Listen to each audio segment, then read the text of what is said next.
It's Elton, and today I'm going to talk to you. I'm going to talk to you about what is the current state of the real estate market in the areas that we service, and let's do a little crystal ball thing, and let's look at what's going on in real estate in the future. Are you ready? I didn't hear you. I didn't hear you.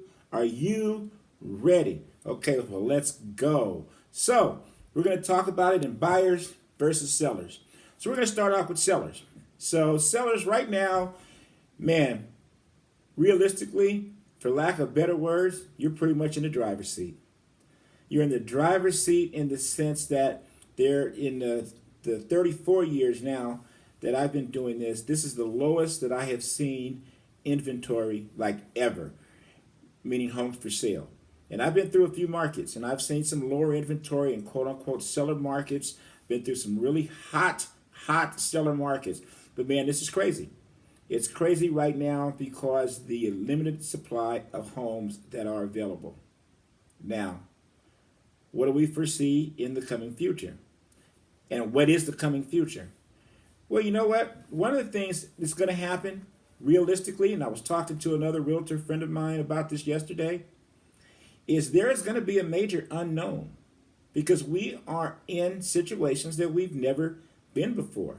I mean, between the pandemic and the liquidity of funds that are being poured into the market right now, trying to sustain the economy and do things that are being done. This is just uncharted territories for us right now, especially in the sense of forbearance. Okay? In forbearance right now, unfortunately, there are a lot of people who had to go into forbearance basically to save their homes. Now, yes, there's some people that did some strategic things. I get it. But the majority of people that went into forbearance right now, their jobs, situation, just things happen, and they were concerned about losing their homes. Most of the banks, it appears, are allowing the people not only in forbearance, but to allow them to continue the forbearance as things get worked out. Probably at least to the end of 2021 is what it appears, is what they're saying. That being said, there will come a point here that the forbearance moratorium will end. And there are going to, unfortunately, be people who have been in forbearance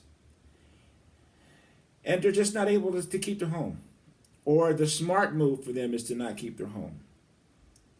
Or they may be forced to have to do something with their home. Whatever the case may be, and this is a personal opinion, I do believe that just in that alone, there will be more inventory coming to the market. When, how much, who knows? This is an unknown territory that we're in. Previous forbearance situations, I can tell you, the lenders still put forbearance on people's credits. Now we're being told that's not going to happen now. But previously they did. And a forbearance on your credit report, lenders look at like a foreclosure for refinancing or buying another piece of property. So if that happens, that's also going to change the game. As we speak right now, we're being told that that's not going to happen. But I can tell you that I'm getting a whole lot of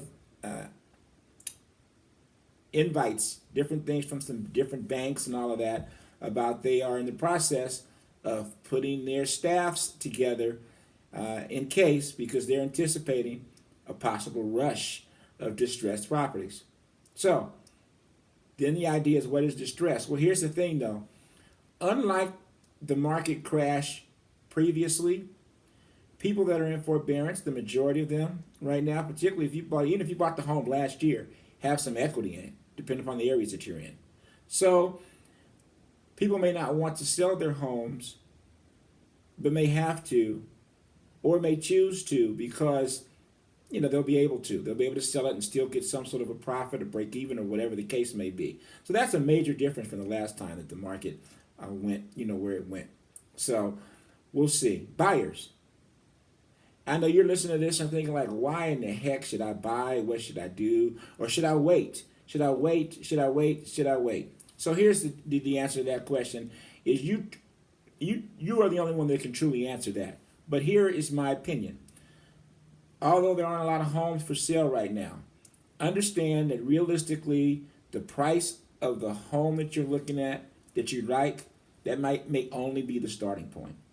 Because there's a very strong possibility that that home won't have multiple bids on it. It's a very strong possibility that property will sell above what the list price is. So you might as well be prepared for that. That you are going to be in a competitive market right now.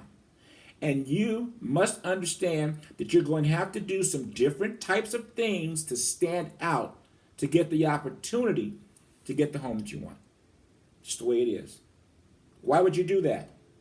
Well, you do it for a couple of reasons. Number one is the interest rates.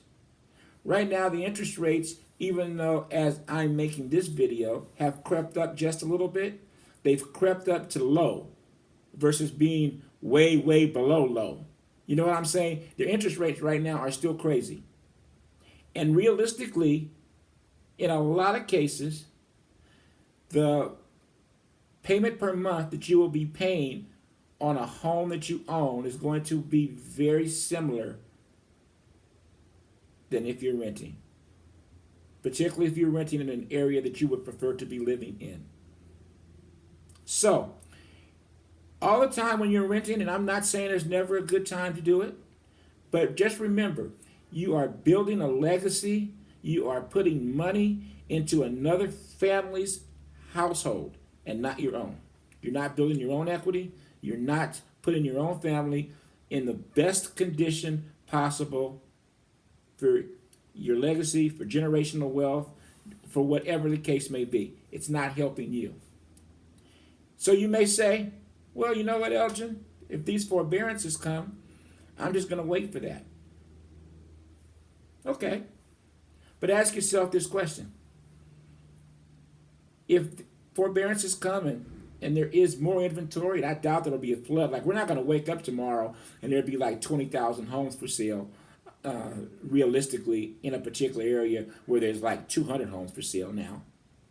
So, since that's not going to be the case, although there may be some more inventory, there's a good possibility that the way they're projecting that the economy is going to be in a better position. And if the economy is in a better position, they're going to be raising interest rates up. And even if they don't raise interest rates a lot, they're going to raise them up, and it's going to affect your affordability upon what you qualify for. And even more importantly, it's going to affect your monthly payment.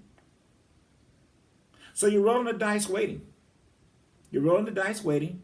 And at the end of the day, you may be at the same monthly payment.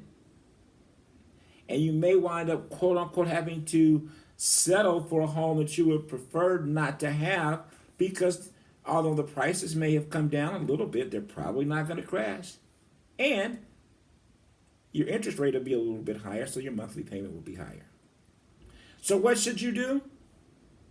You should call us. You should pick up the phone right now and call me.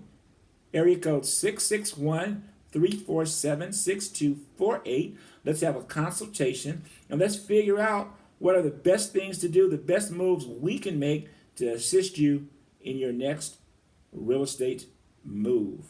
You can also reach our website. It's down below. The Elgin, E-L-G-I-N, and Pilar, P-I-L-A-R, WalkerTeam.com. And remember, no matter what you're going through in life, it's just a temporary condition, because things do change, and it truly is a great life. So God bless you.